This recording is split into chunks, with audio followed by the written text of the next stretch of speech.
Hello my YouTube family, आप सभी को इंदिरा गुप्ता का नमस्कार। दोस्तों, जैसा कि आपको पता है, मैं पटना हाई कोर्ट में एडवोकेट हूं और पिछले 23 सालों से पटना हाई कोर्ट में वकालत कर रही हूं। दोस्तों, आपको बताते हुए बहुत मुझे खुशी हो रही है कि यूट्यूब परिवार हमारा 1000 सब्सक्राइबर पूरा हो चुका है। अभी आज के दिन में 1035 सब्सक्राइबर है मेरे। तो इसके लिए आप सभी सब्सक्राइबर बंधु दर्शकों का मैं दिल से अभिवादन करती हूँ, हार्दिक अभिनंदन करती हूँ दोस्तों, कि ये आप लोगों का प्यार है और आप लोग अपना प्यार ऐसे ही बनाए रखेंगे। दोस्तों, जैसा कि मैंने बताया आप लोगों को कि मैं एक अधिवक्ता हूँ और मेरा काम वकालत है। और वकालत के साथ साथ दोस्तों, मैं समाज सेवा से भी जुड़ी हुई हूँ। मैं बहुत सारे सामाजिक संगठनों से और राजनीतिक संगठनों से भी जुड़ी हुई हूँ दोस्तों। सामाजिक सेवा में बहुत सारे लोग होते हैं जो गरीब होते हैं, जिनको न्याय सुलभ नहीं होता है या जो वहाँ तक नहीं पहुँच पाते हैं, जिनके पास पैसे नहीं होते हैं, जिनके पास खर्च नहीं होते हैं, जिनको केस लड़ने का तरीका नहीं पता है, वैसे लोगों को भी मैं मदद करती हूँ। और समय समय पर अपना सुझाव फेसबुक के माध्यम से, वीडियोज़ के माध्यम से, कई कार्यक्रमों में जाकर के मैं देते रहती हूँ कि किस तरह से लोगों को अपने मौलिक अधिकार जानने की ज़रूरत है और आपके आम लोगों के अधिकारों की रक्षा हो सके, ये जानकारी मैं देते रहती हूँ दोस्तों। और बड़ा अच्छा लगता है आप लोगों से रूबरू होना या किसी भी सामाजिक कार्यक्रम या संगठन में जाना दोस्तों। और बताइए, आप लोग कैसे हैं? हमारे यहाँ तो अभी 4 दिनों की छुट्टियां हैं। जैसा कि आपको पता है कि हमारा कोर्ट सोमवार से शुक्रवार तक होता है और शनिवार और रविवार बंद होता है। लेकिन इस बार 4 दिनों की छुट्टी है। सोमवार को एक्स्ट्रा छुट्टी कर दी गई है और मंगलवार को स्वतंत्रता दिवस है, तो इस वजह से 4 दिनों की छुट्टी है। लेकिन सोमवार की छुट्टियों के लिए अगले शनिवार को कोर्ट खोल दिया गया है, क्योंकि हमारे यहाँ जो छुट्टियाँ होती है वो सेलेक्टेड और निर्धारित होती है कि इतनी ही छुट्टी आपको देने हैं। और हमारा हाई कोर्ट का अपना कैलेंडर होता है दोस्तों, जिस कैलेंडर के हिसाब से हमारी छुट्टियाँ निर्धारित होती हैं और पूरे 1 साल की छुट्टियाँ वो कैलेंडर में वो अंकित होता है कि कौन से दिन से कब तक हमारी छुट्टियाँ हैं। तो अगले शनिवार को कोर्ट खुला रहेगा दोस्तों। और मौसम तो काफ़ी बारिश वगैरह होने की वजह से काफ़ी अच्छा हो गया है दोस्तों। आप लोग कहाँ से हैं और कहाँ से मेरे वीडियो को देख रहे हैं दोस्तों, आप लोग ये ज़रूर कमेंट में बताएंगे। और हाँ, मैं बार बार बोलती हूँ कि मेरे किसी भी सब्सक्राइबर को या मेरे किसी मित्र को, मेरे जानने वाले को यदि किसी तरह की कानूनी सलाह की आवश्यकता हो या मदद सहयोग की आवश्यकता हो तो वो मुझे ज़रूर कमेंट करेंगे। जो मुझे व्यक्तिगत तौर पे जानते हैं वो व्यक्तिगत तौर पे मिलेंगे और जो भी मेरे से उचित मदद होगा मैं उनको मदद करूंगी। और मदद करके दोस्तों बहुत अच्छा लगता है। मुझे ये लगता है कि मैं इस लायक हूँ जो लोग मुझसे मदद की उम्मीद करते हैं, और मदद करना भी चाहिए दोस्तों हर व्यक्ति को, जो जिस मुकाम पे है और जिससे जितना बन पड़ता है। अपने से नीचे वाले लोगों को मदद करिए, मदद करके देखिए दोस्तों, बहुत अच्छा लगता है, एक आत्मिक संतुष्टि होती है दोस्तों। और मैं हमेशा से ये, चूंकि मैंने अपने परिवार में देखा है, मैंने अपने दादाजी को देखा है। मेरे दादाजी स्वर्गीय शीतल चौधरी, जो अब इस दुनिया में नहीं है, उनको देखा है कि बहुत सामाजिक कार्य करते थे और स्कूल बनवाना, गांव में कुएं खुदवाना, चापाकल लगवाना, धर्मशाला बनवाना, मंदिर बनवाना, ये सब काम मेरे दादाजी करते थे। और मेरे पिताश्री जो अब नहीं रहे, 25 जनवरी 2023 में उनका स्वर्गवास हो गया। तो मेरे पिताजी भी बहुत ही सामाजिक कार्यों में बढ़ चढ़ के हिस्सा लेते थे। उनका एक राजनीतिक जीवन रहा है दोस्तों, और वो बिहार सरकार में 1990 से 94 तक राज्य मंत्री दर्जा प्राप्त उत्तर बिहार औद्योगिक क्षेत्रीय प्राधिकार के अध्यक्ष रहे हैं दोस्तों। और राजनीतिक पार्टियों में कई पदों पे उन्होंने कई पदों को सुशोभित किया है। मरने के दम तक वो भाजपा में थे। बहुत पहले वो जनसंघ पार्टी में हुआ करते थे, उसके बाद जनता पार्टी बनी। तो बहुत छोटे से मैंने दोस्तों राजनीति अपने घर में देखा है पापा के साथ। जब 1977 में जनता पार्टी की सरकार का गठन हुआ था तो मुझे याद है, मैं उस समय 9-10 साल की थी, छोटी थी। बट मेरा घर जो था, मेरा घर मुजफ्फरपुर ज़िले में सकरा विधानसभा क्षेत्र है, तो वो सुरक्षित विधानसभा क्षेत्र है और वहाँ कर्पूरी ठाकुर जी की कर्म भूमि रही है और पूरे क्षेत्र में राजनीतिक केंद्र बिंदु का गढ़ हमारा घर होता था और गद्दी के नाम से हमारा घर फेमस था। और लोग पहले पार्टी कार्यालय नहीं होता था दोस्तों, जो लोग समाज के संपन्न लोग होते थे उन्हीं के घर पे लोग बैठक करते थे, मीटिंग करते थे, वहीं पे लोगों को चाय पानी नाश्ता ये सब कराया जाता था। और ये कोई पार्टी फंड से नहीं, जो लोग सक्षम होते थे समाज के वो लोग करते थे। और हमारा घर बहुत सक्षम रहा है दोस्तों शुरू से ही।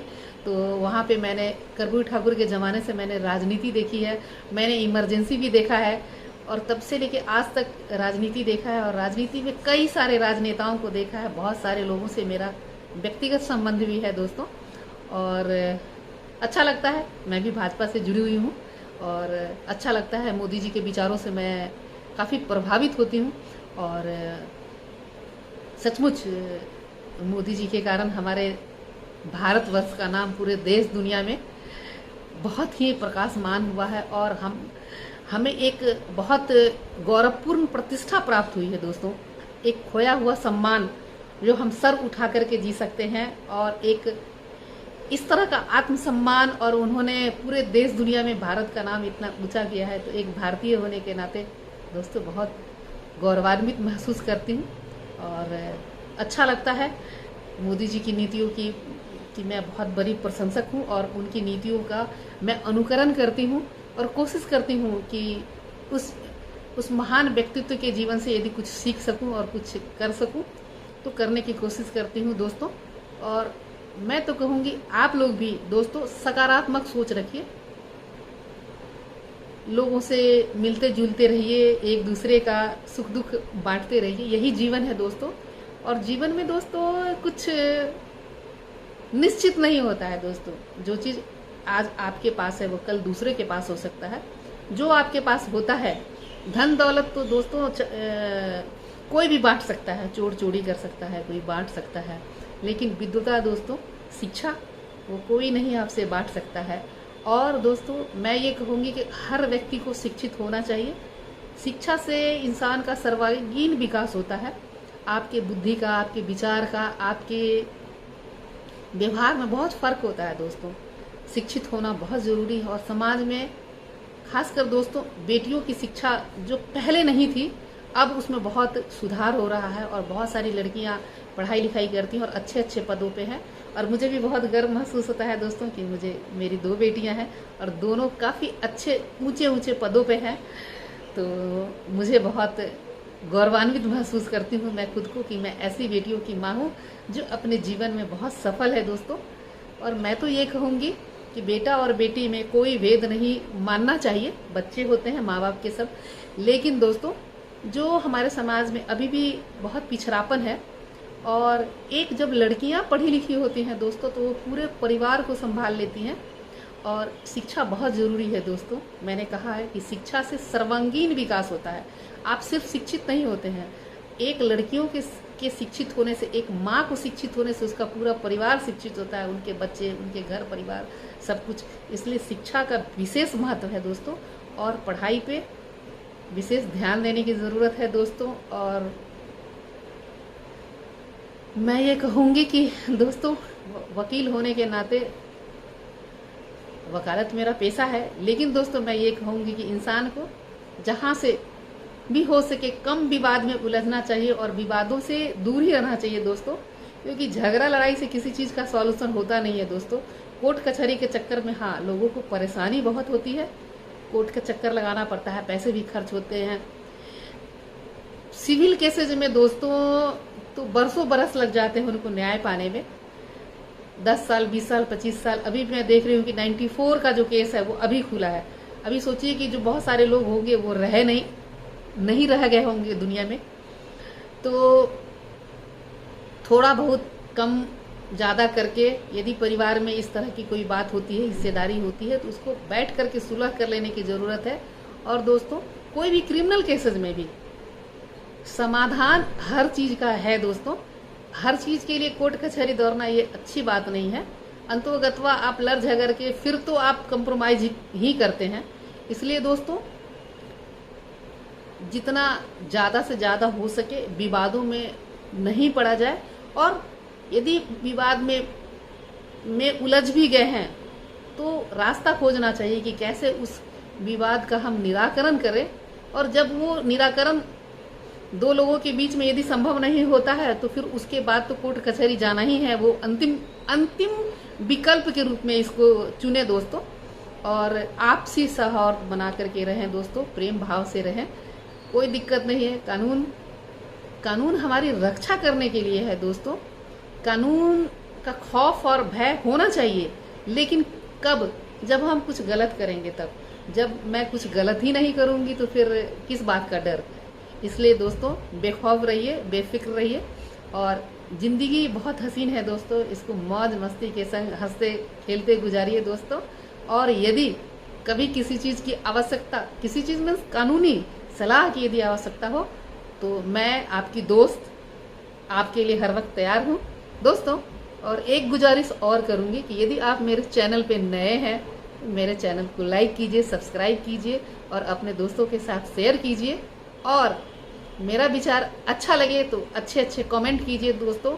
और हाँ, अपने सुझाव भी भेजिए। आपके सुझाव भी मैं आमंत्रित करती हूँ कि आप किस तरह के केसेज के बारे में जानकारी चाहते हैं।